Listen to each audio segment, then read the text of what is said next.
నమస్తే, welcome back to our channel. నేను మీ సంజయ్. ఈరోజు మనతో పాటు ఉన్నారు motivational speaker, celebrity coach and law of attraction coach Suresh గారు. సార్తో మాట్లాడి కొన్ని విషయాలు తెలుసుకుందాం. నమస్తే సార్. నమస్తే సంజయ్. సార్, మనం ప్రీవియస్గా చేసుకున్న వీడియోస్కి కొన్ని కామెంట్స్ వచ్చినాయి. ఆ కామెంట్స్ కొంచెం ఎక్కువగానే వచ్చినాయి. సంథింగ్ మాకు ఏమన్నా సొల్యూషన్ చెప్పండి అని చెప్పేసి అడుగుతున్నారు సార్. ఓకే. ఆ కామెంట్స్కి కూడా కొన్ని వాటికి మీరు సమాధానం చెప్తున్నారు. షూర్. నేను కొన్ని నోట్ చేసుకొచ్చాను. ఓకే. అవి చదువుతాను, ఒక్కొక్కటి సొల్యూషన్ చెప్తారా సార్? షూర్, తప్పకుండా. సార్, ఫస్ట్ కామెంట్ వచ్చేసండి, సార్ నేను ఎంబీఏ చేశాను, నేను మంచి పర్సంటేజ్లోనే పాస్ అయ్యాను, కానీ నాకు జాబ్ రావట్లా. చాలా ఇంటర్వ్యూస్కి వెళ్తున్నాను కానీ నాకు జాబ్ ఎందుకు రావట్లేదు, దీనికి ఏమన్నా పరిష్కారం ఉందని అడుగుతున్నారు. అంటే తను ఎంబీఏ చదువుకున్నారు. ఎంబీఏ చదువుకున్నప్పుడు తను ఏ విధంగా ఇంటర్వ్యూకి వెళ్తున్నాడు అనేది తెలియదు. మామూలుగా ప్రతి దేనికి బట్టి దానికి అప్లై చేస్తూ ఉంటారు. అంటే నువ్వు ఏ ఇంటెన్షన్స్ చదివావు? ఎంబీఏలో ఫైనాన్సా, మార్కెటింగా, హెచ్ఆరా? సో దేనికి అప్లై చేస్తున్నావు దానికి క్లారిటీ ఉండాలి ఫస్ట్. ఎంబీఏ అంటే ఒక కంపెనీకి మార్కెటింగ్, అడ్మినిస్ట్రేషన్గా, ఫైనాన్స్ చేస్తే ఫైనాన్స్ డిపార్ట్మెంట్లో అకౌంట్స్ సంబంధించి, హెచ్ఆర్ చేస్తే దానికి సంబంధించి. అంటే ఇక్కడ తనకి ఆ జాబ్ పట్ల ఆ రెజ్యూమ్ ప్రిపేర్ చేసుకునే విధానంలో కానీ, ఇంటర్వ్యూలో ఎక్కడికి వెళ్తున్నా అవ్వట్లేదు అంటున్నాడు తను. చూడండి కావాలి. అవును సార్. అంటే అది ఎవరి మిస్టేక్? అది ఇంటర్వ్యూ సక్సెస్ కావట్లేదు. ఇంటర్వ్యూ సక్సెస్ అయితేనే కదా జాబ్ వస్తుంది. అవును సార్. అంటే ఇక్కడి నుంచే తను ఒక భయంతోనో, లోపల ఒక ఫియర్తోనో బయలుదేరి వెళ్ళేటప్పుడే ఈసారన్నా వస్తుందా అన్న అనుమానంతో వెళ్తుంటారు జనరల్గా. అవును సార్. అంటే తనకి కంపల్సరీగా ఈసారి పూర్తయిపోద్ది, నాకు జాబ్ వస్తుంది అన్న ఇంట్రెస్ట్తో వెళ్ళరు. చూడండి కాదు. అవును సార్. ఎప్పుడు భయపడుతూ వెళ్తుంటారు. ఈ భయం ఏమవుద్ది?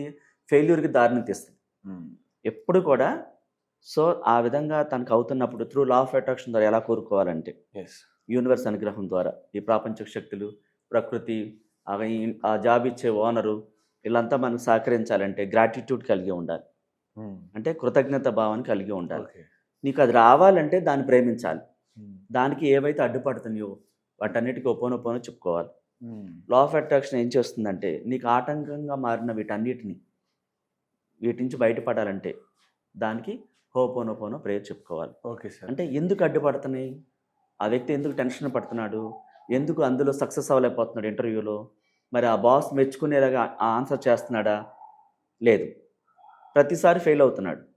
తను ఏం చేయాలంటే చాలా కామ్గా కూర్చుని ప్రశాంతంగా ముందు మెడిటేషన్ చేసుకోవాలి. Okay sir. ప్రశాంతంగా, లేదా విజువలైజేషన్ చేసుకోవాలి. తన తప్పులను ఒప్పుకోవాలి. అంటే నాకు అడ్డుగా ఉన్న ఏవైతే ఉన్నాయో, నాకు ఆటంకాలుగా ఉన్నాయో వాటిని తీసేవా ప్లీజ్ అని తన ఆత్మతో అడగాలి. అనంత విశ్వశక్తికి ఈసారి నేను చాలా ఈజీగా జాబ్ పొందానని చెప్పాలి. అంటే జాబ్ పొందడం చాలా కష్టమనే ఆలోచన తను నింపుకొని ఉంటాడు ఇన్సైడ్. చాలా సులభంగా నేను జాబ్ పొందుతాను ప్రజెంట్ టెన్స్లో చెప్పాలి. ఈసారైనా వస్తుందా రాదా ఆ భయాన్ని వ్యక్తం చేస్తుంటారు చూడండి ప్రతిసారి. ఆ భయంతో ఆ ఇంటర్వ్యూలో ఏమవుతుంది, ఆ క్వశ్చన్స్ అడగలేక ఫెయిల్ అవుతారు. అవును సార్. ఆ క్వశ్చన్స్కి ఆన్సర్ చెప్పలేక ఫెయిల్ అవుతారు. అవును సార్. అడిగిన వాటికి అక్కడ అవతల బాస్కి ఇంప్రెస్ అనేది కలగట్లేదు. ఆ ఇంటెన్షన్ సరిగ్గా లేదు తను చెప్పేటప్పుడు. సో భయంతో చెప్తున్నప్పుడు సరిగ్గా ఆన్సర్ చేయలేనప్పుడు జాబ్ ఎలా ఇస్తారు చెప్పండి? మీరు దేనికి పనికి వస్తారో ఆ కంపెనీకి సరిగ్గా టాలెంట్ ఉండి ఆ కంపెనీకి ఉపయోగపడతాడా, ఇతని ద్వారా ఆ కంపెనీకి లాభం వస్తుందా, ఆ విధంగా టాలెంట్ ఇతని దగ్గర లేదన్నప్పుడు జాబ్ ఎవరు? ఆ టాలెంట్ ఎవరు వెలికి తీస్తారు? మనలోని ఆత్మ ఒక కొత్త వ్యక్తిని వెలికి తీస్తుంది. ఆ మాట్లాడేటప్పుడు ఆ వ్యక్తి బాస్ ఇంప్రెస్ అవుతాడు. ఆ విధంగా తను చెయ్యాలి అంటే ప్రతిరోజు విజువలైజేషన్ చేసుకోవాలి నైట్ పడుకునేటప్పుడు. నిజంగానే ఒక ఎంఎన్సీ కంపెనీలో దీనికి ఇప్పుడు ఒక జాబ్కి వెళ్ళారని అది రావట్లేదని చెప్పి ఏం చేస్తారు? డేలా పడిపోతూ ఉంటారు, డిప్రెషన్కి వెళ్ళిపోతూ ఉంటారు. ఆ డిప్రెషన్ ఏం చేస్తుంది? ప్రతిసారి ఫెయిల్ అయ్యేలా చేస్తుంది. నాకు ఇది రాలేదంటే దీనికి మించింది ఏదో రావటానికే, ఇంతకు మించిన పెద్దదే రావటానికే నాకు ఇలా జరిగింది అన్న ఆలోచన రాదు. డేలా పడిపోతారు. ఒకసారి ఫెయిల్ అవ్వగానే ఇంక లైఫ్ అయిపోయింది అనుకుంటారు. మరి ఎందుకు వస్తుంది అంటే, లేదు ఇంతకు మించింది ఏదో నాకు గొప్పది రావటానికి ఇలా జరిగింది అని చెప్పుకోవాలి. ఆ తర్వాత ఆ లెవెల్లో విజువలైజేషన్ చేసుకోవాలి. ఆ ఎంఎన్సీ కంపెనీలో ఆ బాస్కి ఇంటర్వ్యూ చేసే వాళ్ళకి చాలా ఎక్సలెంట్గా సమాధానం చెప్పినట్టుగా, వాళ్ళు ఇంప్రెస్ అయ్యి ఆన్ ది స్పాట్లో జాబ్ ఇచ్చినట్టుగా, ఆన్ ది స్పాట్లో ఆ శాలరీ స్కేల్ కూడా ఇంత ఎక్కువ ఇచ్చేటట్టుగా అదంతా తన మైండ్లో చూడాలి.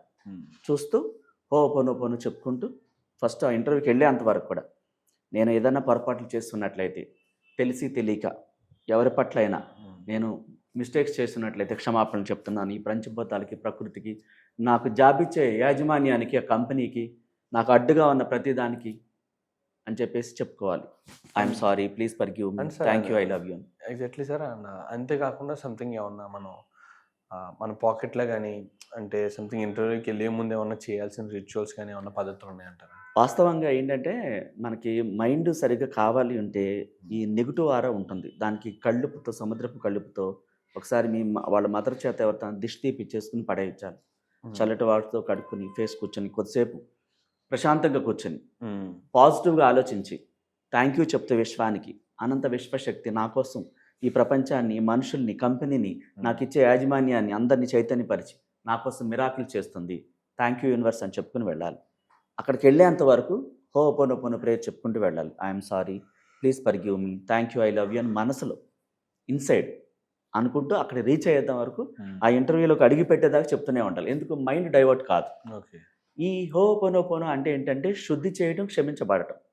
అతని యొక్క లోని ఆత్మని, ఈ ప్రపంచాన్ని, అన్నిటిని అడ్డుగా ఉన్నట్టు అన్నిటిని క్లీన్ చేస్తుంది. దానికి చాలా ఈజీగా వచ్చేలా చేస్తుంది. ఇంటెన్షన్ క్లియర్గా ఉంటుంది. అందరూ శాంతించేలాగా ఆ కంపెనీ యాజమాన్యం కూడా ఆ అనంత విశ్వశక్తి ఆశీర్వాదాలతో ఇతనికి ఇచ్చేలాగా, ఇతను ఆ విధంగా ఆ టాలెంట్ ప్రదర్శించేలా జరుగుతుంది. అంటే పాజిటివ్ ఇంప్రెషన్ చాలా ఇంపార్టెంట్. ఎగ్జాక్ట్లీ. అంతకితం రావట్లేదు అనే మాటలు అన్నీ ఆపేయాలి. వ్యతిరేకత అంతా ఆపేయాలి. కేవలం పాజిటివే మాట్లాడాలి. తన మీద దానికి విపరీతమైన నమ్మకం ఉండాలి. ఆ నమ్మకం ఏం చేస్తుంది, అతన్ని అందులో విజయాన్ని తీసుకెళ్తుంది, విజయ పదంలో నడిచేలా చేస్తుంది, ప్రతి దాంట్లో సక్సెస్ అయ్యేలా చేస్తుంది. ఇలాంటి వాళ్ళు ఎంతోమంది ఉన్నారు సార్ జాబ్ కోసం అని చెప్పేసి. అంటే మీరు కండక్ట్ చేస్తున్నారని చెప్పారు. December 15, 16, 17 క్లాస్ కండక్ట్ చేస్తున్నారని చెప్పారు అవును మెడిటేషన్. సంజయ్. అందులో ఇలాంటి సమస్యలకు కూడా పరిష్కారం దొరుకుతుందంటారా? అంటే దాంట్లో మనం చాలామందికి మెడిటేషన్ ఎట్లా చేయాలో తెలియట్లేదు. ఎలాంటి మెడిటేషన్ చేయాలి? మనం ఈ ప్రపంచంలోకి ఇక్కడికి వచ్చింది ఒక లైఫ్ లీడ్ చేయడానికి. మ్యారేజ్ చేసుకుని సరైన లైఫ్ పార్ట్నర్తో ఇతరులకి ఎంప్లాయ్మెంట్ ఇచ్చేలా కంపెనీ పెట్టడం, లేక ఎంఎన్సీ కంపెనీలో జాబు, ఇవన్నీ పొందటానికి మనం మైండ్ స్థిరంగా ఉండాలి. ఎలాంటి మెడిటేషన్ చేయాలి? ఆ మైండ్ కాన్సన్ట్రేషన్ చాలా బాగుండేలాగా అలాంటి మెడిటేషన్ మనం నేర్పిస్తాం. సరైన మెడిటేషన్, మనీకి సంబంధించిన రిలేటెడ్ మెడిటేషన్, అంటే అప్పులు ఉండి, బ్లాక్స్ ఉండి, ఇబ్బంది పడుతూ మైండ్ సరిగా కాన్సన్ట్రేషన్ దేని మీద చేయలేకపోతూ ఉంటారు. అలాంటి వాళ్ళకి మనం 3 days, December 15th, 16th, 17th 3 days early morning ఆ యొక్క మనీ మెడిటేషన్ నేర్పిస్తుంటాం. Thank you. మొత్తం క్లారిటీ ఇవ్వటానికి. Thank you sir. Thank you. Most welcome.